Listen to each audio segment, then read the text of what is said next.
Saudara Polda Metro Jaya memanggil Roy Suryo dan Tifauzia Tiasuma. Keduanya hadir untuk dimintai klarifikasi terkait laporan yang sebelumnya diajukan oleh Presiden ke-7 Joko Widodo. Kabid Humas Polda Metro Jaya, Kombes Ade Ari menyebut tim penyelidik sudah menerima sejumlah barang bukti untuk proses penyelidikan tudingan ijazah palsu Jokowi.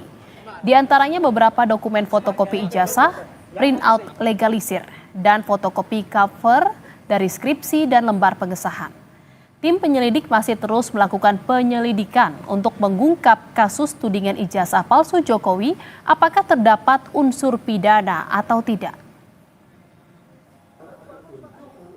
Jadi objek perkara penanganan kasus ini adalah pernyataan yang mengandung fitnah dan pencemaran nama baik melalui media sosial atas tuduhan ijazah palsu S1 milik pelapor, kemudian skripsi, berikut lembar pengesahan. Sementara itu, saudara, usai diperiksa, Roy Suryo mempertanyakan sejumlah hal, diantaranya soal pasal Undang-Undang ITE yang digunakan. Menurutnya, pasal yang dipakai penyidik tidak seharusnya digunakan tanpa adanya bukti berupa dokumen elektronik dan tidak digunakan untuk mempidana seseorang.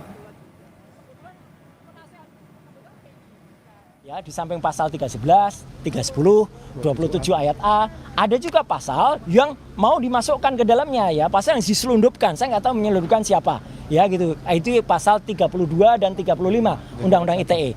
Kebetulan dulu saya ikut merancang Undang-Undang ITE bersama teman-teman yang lain. Pasal itu tujuannya, sekali lagi saya ulangi, adalah untuk transaksi elektronik supaya Indonesia itu diselamatkan dari perdagangan internasional dan kita bisa ikut. Bukan pasal untuk mempidanakan orang.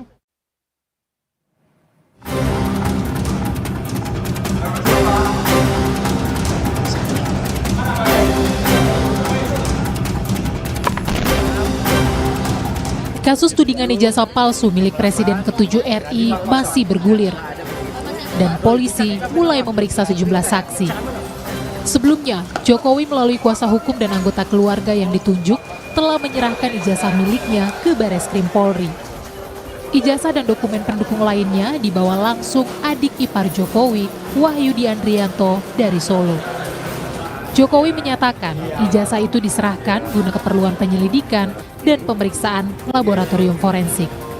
Ia juga menyebut akan memenuhi proses hukum termasuk terkait dua laporan lain yang saat ini sedang berjalan, yakni di Polda Metro Jaya dan Sleman. Supaya tahu ya, di Bareskrim itu ada aduan. Ada aduan dari seseorang. Menyerahkan berkas ijazah asli, baik yang universitas sama yang SMA, SMP, SD, kita berikan. Sampai sekarang masih di sana ijazahnya. Yang kedua, ada yang kita melaporkan, itu di Polda Metro, itu beda lagi. Tolong ada lagi yang di sini, di Solo, itu perdata, beda lagi. Sementara itu, Ketua Umum PDI Perjuangan Megawati Soekarno Putri menyinggung polemik ijazah milik Presiden ke-7 Joko Widodo. Meski tak menyinggung langsung nama Presiden ke-7 Joko Widodo, Mega menyebut pihak yang terlibat harus menunjukkan ijazahnya dan tak perlu ragu memberi bukti jika ijazahnya asli. Orang banyak tuh sekarang gonjang-ganjing urusan ijazah dan narkoba. Ya kok susah aja. Kalau ada ijazah itu masih ada ini ijazah saya. Itu nah dengan demikian ini kan saya pusing ya, pusing orang. Merespons pernyataan Presiden kelima RI Megawati Soekarno Putri yang menyinggung polemik soal ijazah palsu, Barisan Relawan Jokowi Presiden atau Bara JP menyebut pihaknya mengapresiasi sumbang saran dari Megawati. Namun, sebaiknya hal itu juga ditujukan pada pihak terlapor, yakni Roy Suryo CS. Saran Bu Mega itu udah bagus ya, Tapi sebagai negarawan juga Bu Mega sebaiknya juga menyarankan kawan-kawan Roy Suryo dan yang lain itu supaya juga menghentikan apa yang mereka lakukan. Hate speech, buat kegaduhan di publik, media sosial itu kan membuat hal-hal yang dianggap mereka betul, nyatanya sekarang Pak Jokowi sudah menyerahkan itu kepada Bareskrim. Kemarin dibawa adik ipar Pak Jokowi dan pengacara ke Bareskrim ijazah tersebut.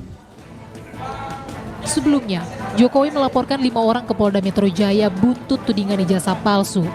Kelimanya yakni inisial RS, ES, T, K, dan RS. Tim Liputan, Kompas TV. Dan saudara, untuk mengetahui perkembangan terkini kasus tudingan ijazah palsu Presiden ke-7 Joko Widodo, sudah terhubung dengan jurnalis Kompas TV Zefanya Situmeang dan juru kamera Denny Yosua di Polda Metro Jaya. Selamat malam Zefanya, terkait penggunaan pasal-pasal Undang-Undang ITE yang dianggap Roy Suryo ini tidak tepat, bagaimana tanggapan dari pihak penyelidik dan juga tadi poin-poin apa saja yang digali dalam pemeriksaan tadi?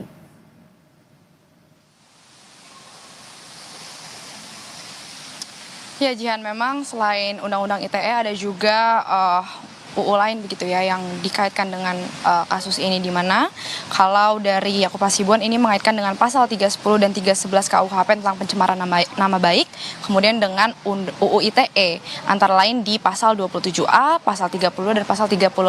Memang belum ada tanggapan begitu dari pihak tim penyelidik terkait dengan tanggapan Roy Suryo yang memang menyebut bahwa sangat disayangkan jika memang kasus ini dikaitkan dengan Undang-Undang ITE, karena seperti yang sudah disampaikan tadi, Roy Suryo merasa seharusnya Undang-Undang ITE ini tidak untuk memidanakan seseorang begitu. Tapi kita nanti tentu akan menunggu bagaimana pernyataan atau tanggapan dari tim penyelidik sendiri, karena memang kalau kita ketahui untuk mengaitkan dengan Undang-Undang ITE tentu harus ada barang bukti yang berkaitan dengan barang bukti elektronik juga begitu ya, seperti yang disampaikan oleh Roy Suryo tadi. Sehingga kalau kita melihat dari barang bukti yang sudah terkumpulkan oleh tim penyelidik saat ini, seperti yang sudah saya dapatkan dari Kabid Humas Polda Metro Jaya, Ade Ari ini menyebut dari tim penyelidik ini sudah mengantongi satu buah flash disk berisikan 24 link video YouTube dan konten pada sosial media X. Kemudian ada beberapa dokumen fotokopi ijazah milik pelapor Joko Widodo, kemudian juga ada print out legalisir, lalu ada fotokopi cover dari skripsi dan lembar pengesahan. Sejumlah barang bukti ini tengah dikumpulkan oleh tim penyelidik dan sedang dalam proses penyelidikan lebih lanjut oleh Ditreskrim Polda Metro Jaya. Kemudian juga sejumlah saksi, kita ketahui sebanyak 24 saksi kurang lebih ini telah memberikan klarifikasinya atau keterangannya terkait dengan tudingan ijazah palsu Jokowi. Baru saja siang tadi ini Roy Suryo dan juga Dr. Tifa atau Tifauzia Tiasuma ini menjalani proses pemeriksaan oleh tim penyelidik, di mana tadi keduanya kurang lebih sama pertanyaannya oleh tim penyelidik, yakni seputar data-data pribadi kedua saksi ini. Kemudian juga ditanyakan oleh tim penyelidik seputar peristiwa tanggal 26 Maret 2025, di mana di tanggal tersebut Joko Widodo sebagai pelapor di tanggal 30 April 2025 melaporkan kejadian di tanggal 26 tersebut.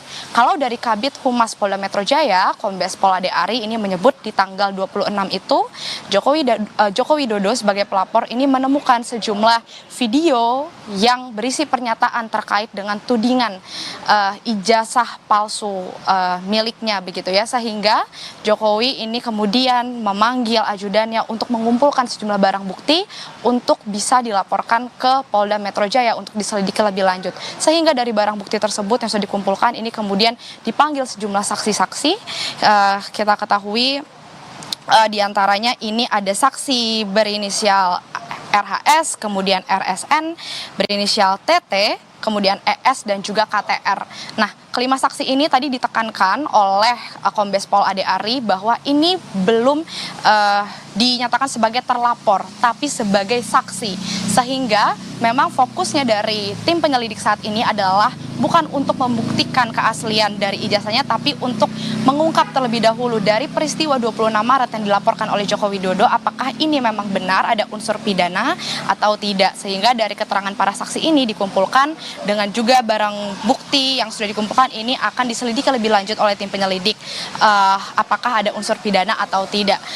Kemudian juga Jihan dan juga saudara kita ketahui hari ini selain Roy Suryo dan juga Dr. Tifa, sebelumnya ini juga ada ada 3 orang di hari Rabu kemarin ini yang juga dipanggil oleh tim penyelidik begitu ya. Salah satunya yang menghadiri panggilan ini ada Mikael Sinaga juga. Nah, dari sejumlah saksi-saksi ini juga masih akan dilakukan proses penyelidikan, dan memang ada sejumlah saksi yang mangkir atau belum memenuhi panggilan dari tim penyelidik, sehingga ini masih akan dilakukan penjadwalan ulang untuk proses pemeriksaannya. Namun memang dari tim penyelidik belum bisa memberitahu atau menginformasikan kapan pemeriksaan ulang terhadap saksi yang belum hadir ini akan dilakukan. Jihan. Baik, terima kasih atas laporan Anda, jurnalis Kompas TV Zevanya Situmeang dari Polda Metro Jaya. Selamat bertugas kembali.